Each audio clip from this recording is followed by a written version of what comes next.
નમસ્કાર, આપનું હાર્દિક સ્વાગત છે એજ્યુકેશન ગુજરાત ચેનલમાં. આજે આપણે ધોરણ ચોથાના ગણિત વિષયનો પાઠ બીજો લાંબુ ને ટૂંકું. આ પાઠનું સ્વાધ્યાય સંપૂર્ણ સોલ્યુશન વિડીયો માધ્યમ શીખવાનું છે. ચેનલ પર નવા ચેનલ સબસ્ક્રાઈબ કરો, વિડીયો ગમે લાઈક શકે. 100 સેન્ટીમીટર એટલે કે 1 મીટર, 1000 મીટર એટલે 1 કિલોમીટર. તો સેન્ટીમીટરને ટૂંકમાં સેમી કહેવાય, મીટરને ટૂંકમાં મી લખાય છે અને કિલોમીટરને ટૂંકમાં કિમી લખાય છે. આમાં સૌથી લાંબુ લોંગેસ્ટ આકાર કયો છે તો કે ડ, એમાં સર્કલ કરવાનું. બરાબર. નીચેના પ્રશ્નોના જવાબ લખો. કયા બે બિંદુ એકબીજાથી સૌથી નજીક છે તો છે ડી અને ઈ, અને કેટલા સેમી તો 1 સેમી. બીજો પ્રશ્ન, કયા બે બિંદુ એકબીજા સૌથી દૂર છે તો છે એફ અને કે, કેટલા સેમી 7 સેમી. 3નું પેલું છે એ અને બી બિંદુ વચ્ચેનું સૌથી ટૂંકું અંતર કેટલું થશે તો એમાં આપ્યું તો 6 સેમી થયું. બિંદુ એક્સથી કયું શહેર સૌથી નજીક છે? શહેર એ. બિંદુ એક્સથી સૌથી દૂર કયું છે તો શહેર ડી. માપન કયા એકમ એટલે યુનિટમાં કરશો તો બેનની લંબાઈ માપશો સેમીમાં, તમારી ઊંચાઈ માપશો મીટરમાં, બાગની લંબાઈ મીટરમાં, 500 રૂપિયાની નોટ છે સેમીમાં, સાયકલની લંબાઈ મીટરમાં, ગુજરાતથી રાજસ્થાનનું અંતર કિલોમીટરમાં, કુતુબ મિનારની ઊંચાઈ મીટરમાં, ઝાડની ઊંચાઈ મીટરમાં, ઘરથી બસ સ્ટેન્ડનું અંતર મીટર અથવા તો કિમી બંને માપી શકાય. ક્રિકેટની પીચ લંબાઈ મીટરમાં. પ્રશ્ન 5મો છે સૂચના મુજબ ચિત્રમાં ફેરફાર કરી બાજુમાં દોરો. હાથની લંબાઈમાં 1 સેમી વધારો કરવાનો. દાખલા આ હાથની લંબાઈ છે એ લંબાઈ એટલી દોરી અને એમાં 1 સેમી વધારો કરવાનો. બરાબર. પછી કપ 1 સેમી નાનો કરવાનો છે તો 1 સેમી નાનો દોરવાનો છે કપ. બરાબર. આ રીતના કપ બનાવવાનો છે. ત્યારબાદ ઝાડુ લંબાઈ અડધી હાફ કરવાની છે. તો આ ઝાડુની લંબાઈ છે આપણે હાફ કરી નાખવાની, અડધી. ઓકે. પછી પેન્સિલ 3 સેમી નાની શોર્ટ કરવાની છે. તો પેન્સિલ નાની કરી દેવાની 3 સેમી જેટલી. પછી માથાનો વાળ 2 ગણો મોટો કરવાનો છે. તો આ વાળ છે એ 2 ગણો મોટો કરી દેવાનો, આમાં દોરવાનું બીજું. બરાબર. 6થો પ્રશ્ન સૂચના મુજબ કરો. બાઉન્ડ્રીનું માપન દોરીથી મદદથી કરવાનું, જેમાં છે આ દોરીથી મદદથી કર્યું તો 12 સેમી થાય છે. પહેલાં દોરી કરી લેવાની. બરાબર. પછી દોરીને સીધી કરી અને માપન કરવાનું. લીટીઓ લાઇનનું માપન શું છે તો આ લાઇનનું માપ છે 6 સેમી અને આ લાઇનનું માપ છે 4 સેમી. આપેલ માપ મુજબ લંબાઈ લીટી દોરો. તો 0થી માંડીને 0 જે કાપો હોય 6.4, તો 6ની માથે દાખલા 6 થાય છે તો 6ની માથે 4 કાપા, 1 2 3 4. બરાબર. એટલે એટલું આપણે લંબાઈની લીટી દોરવાની છે. બરાબર. પછી 9.3ની, પછી 5.5 સેમીનો ચોરસ. તો 5 સેમી આમ, 5 સેમી આમ લંબાઈનું ચોરસ દોરવાનો છે. 7 સેમી લાંબો, 5 સેમી પહોળો એનો ચોરસ દોરવાનો છે. પછી રૂપાંતર સેમીમાં રૂપાંતર.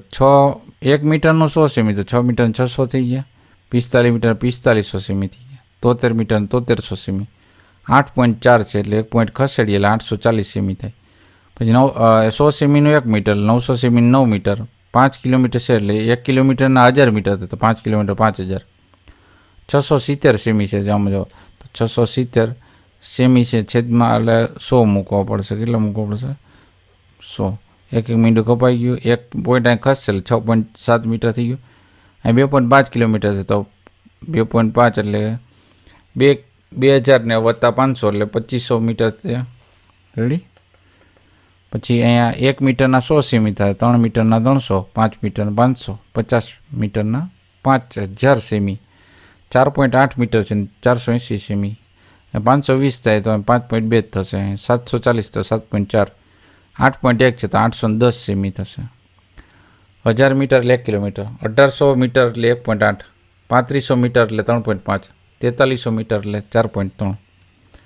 8મો પ્રશ્ન કોષ્ટક ખાલી સ્થાન પૂર્ણ કરે અને પ્રશ્નોના જવાબ લખવાના છે. તુલસી છે 5 સેમી હતી, એમાં વૈધી એટલે 7 સેમી. 7માં 5 બાદ કરી 2 થઈ. 14માં 10 બાદ કરી એટલે 4. આમાં બાદ કરવાના છે. 16માંથી 12 બાદ કરો એટલે 4. 36માંથી 20 બાદ કરો 16. 32માંથી 31 બાદ કરો 1. કયો છોડ સૌથી વધારે વધ્યો છે આમાં જોવાનું. તો 16 સેમી કેમ છે? વાસ કેટલો સેમી? 16 સેમી. કયો છોડ સૌથી ઓછો વધ્યો છે? ગુલાબ 1 સેમી. આંબા કરતાં વાસ કેટલો વધારે વધ્યો? તો 12 સેમી. બાદ બાકી કરવાનો એમાંથી. લીમડા કરતાં તુલસી કેટલી ઓછી છે? તો 2 સેમી. તુલસીના ગુલાબમાં વધેલી ઊંચાઈનો તફાવત 1 સેમી છે. પછી અંતર શોધવામાં, બરાબર. ઘરથી મંદિર, મંદિર બજાર, બજારથી બસ સ્ટેન્ડ, બસ સ્ટેન્ડથી શાળા છે. તો ઘરથી શાળા સુધીનું કુલ અંતર છે 22 કિમી. બજારથી શાળા સુધીનું કુલ અંતર છે 14 કિમી. મંદિરથી બસ સ્ટેન્ડનું સુધીનું કુલ અંતર છે 11 કિમી. મંદિરથી શાળા સુધીનું કુલ અંતર છે બસ સ્ટેન્ડવાળા શાળા સુધીનું કુલ તફાવત પાછો કહેવાનો છે, તો 11 કિમી થાય છે. આ સરવાળા બધાય કરેલા છે, બરાબર. તમે પોઝ કરીને લખી લેજો. અને એના પછી છે નેક્સ્ટમાં બાદ બાકી. ઓકે, એક અહીં બાદ બાકીનો દાખલો જોઈએ. આપણે 0માંથી 4 ન જાય લીધો દસકો, 10માં 4 જાય 6. અહીં જો દસકો લે કપાઈ જાય અંક, એટલે 8, 8માંથી 8 જાય 0, 7માં 7 જાય 0. 0માંથી 9 ન જાય લીધો દસકો, એક અંક કપાય એટલે 1, 10માંથી 9 જાય એટલે 1, 1નો 1 અહીંયા ઉતરી ગયો, બરાબર. એ ત્યાં બાદ બાકી કરવાની. પછી દાખલામાં જોઈએ તો મનીષ 150 સેમી ઊંચો છે, એની બેન 170 સેમી ઊંચી, પણ એમાં વધારે ઊંચું કોણ ને કેટલું? તો મનીષની ઊંચાઈમાંથી એની બેનની ઊંચાઈ બાદ કરી, એટલે મનીષ તો ઊંચો જ હતો. કેટલો ઊંચો થયો? તો 33 સેમી ઊંચો થયો. પછી સુરેશ 1 મીટર 24 સેમી ઊંચો છે, મિનલ તેના કરતાં 15 સેમી નાની છે, તો બંને કુલ ઊંચાઈ કેટલી થાય? તો 1 ને 24 સેમી ઊંચો છે, બરાબર. એમાં મિનલ કેટલી ઓછી છે? 15. તો મિનલ કેટલી મળી? 1 મીટર ને 9 સેમી. પછી આ બેનો સરવાળો કર્યો, 1 24 અને 1 9, એટલે 2 મીટર 33 સેમીના બંને ભાઈ બહેનની ઊંચાઈ થશે. એક સ્થળેથી સુનિલ 25 કિલોમીટર અમદાવાદ તરફ જાય છે, અને એક સ્થળથી 45 કિલોમીટર દૂર મહેસાણા તરફ જાય છે, બરાબર. વિરુદ્ધ દિશામાં છે. તો અમદાવાદથી મહેસાણા અંતર કહેવાનું છે. તો આમથી 25 અમદાવાદ અને આમ મહેસાણા 45, તો 25 + 45 70 કિમીનું અંતર થાય અમદાવાદથી મહેસાણાનું. એક્ઝામ્પલ છે, છોકરાઓની લાંબી કૂદ. પરિણામ નીચે મુજબ છે, આધાર પ્રશ્ન જવાબ મળે. તો અહીં આપણે પરિણામ આપ્યું છે. તો રાજુની લાંબી કૂદ થશે 3 મીટર 20 સેમી, બરાબર. રાજુ બીજા નંબર આવ્યો. તો કઈ રીતના કહો? પિન્ટુની લાંબી કૂદ આટલી છે 350, એમાં રાજુ બીજા નંબર આવ્યો, અને એ રાજુ છે 10, રાજુ તેની કૂદથી 10 સેમી ઓછો છે. તો ગુડ્ડુની લાંબી કૂદ કેટલી થશે? તો 3 મીટર 10 સેમી. પિન્ટુની કૂદ ગુડ્ડુની કૂદ કરતાં કેટલી લાંબી થશે? 40 સેમી. રાજુની લાંબી કૂદ પિન્ટુની લાંબી કૂદ કરતાં તફાવત, બેનો તફાવત થશે 40માં 10 બાદ એટલે 30.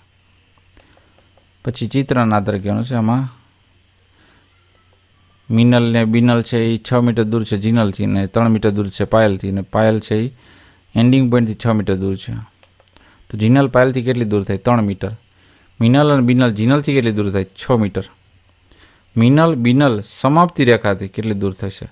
મિનલ ને બિનલ છે સમાપ્તિ રેખા. આ જો 6 અને 6 12, 12માં 3 ઉમેરીએ એટલે 15 મીટર થાય, બરાબર. પછી 40 કિલોમીટરની મેરેથોન દોડ છે પૂરી કરવાની. સ્ટેડિયમ રસ્તા લંબાઈ મારવા પડતા ચક્કરની સંખ્યા. આ કેમ થાય? હું તમને જાઉં જો. સ્ટેડિયમ મીટરમાં 4000 છે, તો 10 રાઉન્ડ મારવા પડે, તો 5000. જો રાઉન્ડ વધ્યા, જો સ્ટેડિયમ મીટર લંબાઈ ગોળાકમાં વધી, તો રાઉન્ડ ઘટતા જાય એના પ્રમાણમાં. 4000 10, તો 5000 કેટલા? 8 થશે. 8000 મીટર વધ્યું તો 5 થશે રાઉન્ડ. 2000 જો રાઉન્ડની મીટર ઘટ્યા એટલે 20 રાઉન્ડ થઈ ગયા. અહીં 10,000 રાઉન્ડની સંખ્યા વધી એટલે પ્રમાણ વધ્યું, એટલે શું થયું? 4 જ રાઉન્ડ મારવા પડશે. પછી 1000 તો અહીંયા 40 આવી ગયા, જોયું. અને 20,000 તો અહીંયા 20 હતા ને, 2 થઈ ગયા, 2 જ રાઉન્ડમાં થઈ જશે એટલું. એટલે ટૂંકમાં 40,000 મીટર અંતર કાપવાનું હતું. ઓકે, 40 કિલોમીટર 40 કિલોમીટર 40 કિલોમીટર હોય તેના મીટર કેટલા થાય? તો 40 ગુણ્યા 1000, એટલે 40,000 મીટર અંતર કાપવાનું ટોટલ.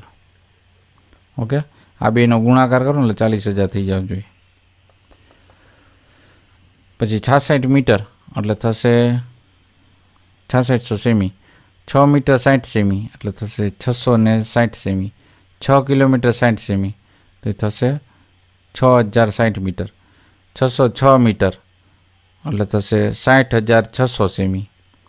6 કિલોમીટર 6 મીટર એટલે થશે 6006 મીટર. 60 મીટર ને 60 સેમી એટલે થશે 60 સેમી. પેરિસનો ઇફિલ ટાવર 330 મીટર ઊંચો છે. ન્યુયોર્કનું સૌથી ઊંચું ટોલેસ્ટ બિલ્ડિંગ 320 મીટરનું છે. તો ઇફિલ ટાવર તે બિલ્ડિંગ કરતાં કેટલું ઊંચું હશે? તો ફિલ ટાવરની ઊંચાઈ છે 330 મીટર. ન્યુયોર્કનું સૌથી ઊંચા બિલ્ડિંગ ઊંચાઈ છે 320. તો 330માંથી 320 બાદ કર્યા 10 મીટર થયા. તો આમ એફિલ ટાવર ન્યુયોર્કના સૌથી ઊંચા બિલ્ડિંગ કરતાં 10 મીટર ઊંચો થાય છે. 8 પ્રશ્ન. નીચેના દાખલા ગણો. છોકરાઓની લાંબી કૂદમાં મનુ સૌથી વધારે 3 મીટર 60 સેમી કૂદ્યો. સોનુ બીજા ક્રમે આવ્યો, તે મનુ કરતાં 17 સેમી ઓછો કૂદ્યો. ગોલુ ત્રીજા ક્રમે આવ્યો અને તે 3 મીટર 31 સેમી કૂદ્યો. તો સોનુ અને ગોલુની લાંબી કૂદ વચ્ચેનો તફાવત ગણો. મનુ કેટલો છે? તો કે 3 મીટર 60 સેમી મનુ કૂદ્યો, એમાં 17 ઓછું, બરાબર, મનુ કૂદ્યો. તો સોનું કેટલું થયું એનું? 3 મીટર 43 સેમી સોનું કૂદ્યો. હવે 3 મીટર 43 સેમી સોનું કૂદ્યો, એમાંથી ગોલુને બાદ કરવાની છે, બરાબર. એટલે તફાવત આપણે બાદ બાકી થાય. 3માંથી 1 એટલે 2, 4માં 3 એટલે 1, અને 3માં 3 એટલે 0, એટલે 12 સેમી જેટલું કૂદ્યો હોય, તફાવત આવ્યો એનો. છોકરાઓની ઊંચી કૂદને હિરન 1 મીટર 20 સેમી કૂદ્યો. સુરેશ એના કરતાં 5 સેમી ઓછું કૂદ્યો છે, બરાબર. તો 5 સેમી બાદ કરીને એટલે 1 મીટર ને 15 સેમી સુરેશ કૂદ્યો. હવે આમાં બંને વચ્ચેનો તફાવત લેવાનો. તો 1.15 સુરેશનો અને મહેશનો 1 મીટર 9 સેમી છે. તો એને બાદ બાકી કરતાં આપણે મળ્યા 6 સેમી. તો 6 સેમીનો તફાવત આવશે સુરેશ ને મહેશમાં. છોકરીઓની લાંબી કૂદમાં ગોપી છે સૌથી 3 મીટર 32 સેમી કૂદી. મીનુ છે બીજા ક્રમે આવી, ગોપી કરતાં 12 સેમી વધારે કૂદી. નીલુ સૌથી લાંબુ કૂદી, મીનુ કરતાં 13 સેમી વધારે કૂદી. તો ગોપીની લંબાઈ આપણે દાખલો આપેલો જ છે, બરાબર. પછી બગીચાનો અંતર પૂરું કરતો કેટલો લાગે સમય? 800 કરવા છે તો 1 ચક્કર મારવું પડે. આમાં 5 ચક્કર મારવું પડે, 2000 મીટર કરવું હોય તો. પછી 200ના 1000 કરે તો 5, 200 5 1000. 400 ને 5 વડે ગુણશું એટલે 2000 થઈ જશે. આ બધાને ટોટલ 2 વાર ચક્કર મારવા પડશે, કારણ કે 300 300 600 600 ને 400 1000 થયા. 1000 ને 2 વખત એટલે 2000 થઈ જાય. નીચે આપેલો નકશો છે અહીંથી, બરાબર, સેન્ટરથી એનો જવાબ દેવાનો છે. તો ગામ એ અને ગામ બી કેટલું દૂર છે? 25 કિમી. આ એથી બી 25 છે. ગામ બીથી સી અંતર કેટલું છે? 40 કિમી. ગામ એથી ડીનું અંતર કેટલું? 30 કિમી. ગામ ઈથી ડી વચ્ચેનું અંતર છે 50 કિમી. જો મેહુલને ગામ ઈથી બી પર જવું હોય તો ગામ એ થઈને જવાય તો 45 કિમી થશે. જો સુનિલે ગામ સીથી ગામ ડી જવું હોય તો ગામ એ થઈને જવું હોય તો કેટલું અંતર થશે? તો 45 કિમી અંતર થશે. રીત કઈ રીતના? 15 કિમી વત્તા 30 કિમી એટલે 45 થઈ ગયું. પ્રદીપને કયું અંતર વધારે લાગશે? ગામ બીથી ગામ સી કે ગામ ડીથી ગામ ઈ, અને કેટલું? ગામ ડીથી ગામ ઈ વધારે થશે 10 કિલોમીટર જેટલું. ચાલો ગ્રુપ કરીએ. તો આમાં પણ કરીએ તો 6 સેમી થાય છે, બરાબર. અહીંથી સાડીની લંબાઈ મીટરમાં હોય, વર્ગખંડની દિવાલની ઊંચાઈ છે મીટરમાં, વાંસળીની લંબાઈ સેમીમાં હોય, ઘરની ઊંચાઈ મીટરમાં હોય, રેલવે ટ્રેકના 2 પાટા વચ્ચેનું અંતર મીટરમાં હોય, રેલવે ટ્રેનની લંબાઈ મીટરમાં હોય, રેલવે લાઇનનું એક સ્થળે બીજા સ્થળેનું અંતર કિમીમાં હોય, વિમાનથી થતી મુસાફરી અંતર એ કિમીમાં હોય. આમાં 2 સેમી વધારવાનું છે દોરવાનું, બરાબર. દોરીમાં 4 સેમી વધારો કરવાનો છે. સોયને લંબાઈ 2 ગણી કરવાની છે. આ 3 સેમી હોય તો તમને 6 કરી નાખવાની. ખીલીની લંબાઈ અડધી કરી નાખવાની. સ્ટ્રોની લંબાઈ 3 સેમી ઘટાડો કરી નાખવાનો છે. નીચેના ચિત્ર પરથી પ્રશ્ન જવાબ દો. ફિનિશિંગ લાઇન છે એ કોની નજીક છે? તો કાચબાથી નજીક છે. કેટલી? તો 3 મીટર. અંત્યરેખાથી દૂર કોણ છે? તો સસલું. કેટલું? તો 4 ને 3 7 મીટર જેટલું અંતર દૂર છે, બરાબર. સસલું કાચબાથી કેટલું દૂર છે? તો 4 મીટર. અહીં દાખલા પછી સરવાળાના બાદ બાકીના.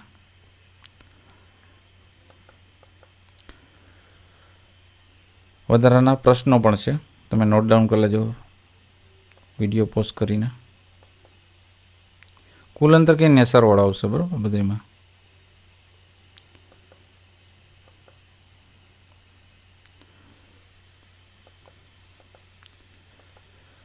તો આ આપણે આ પાઠના સ્વાધ્યાયપોથીનું સંપૂર્ણ સોલ્યુશન જોતા રહો. એજ્યુકેશન ગુજરાત ચેનલ શીખતા રહો. થેન્ક યુ, આભાર.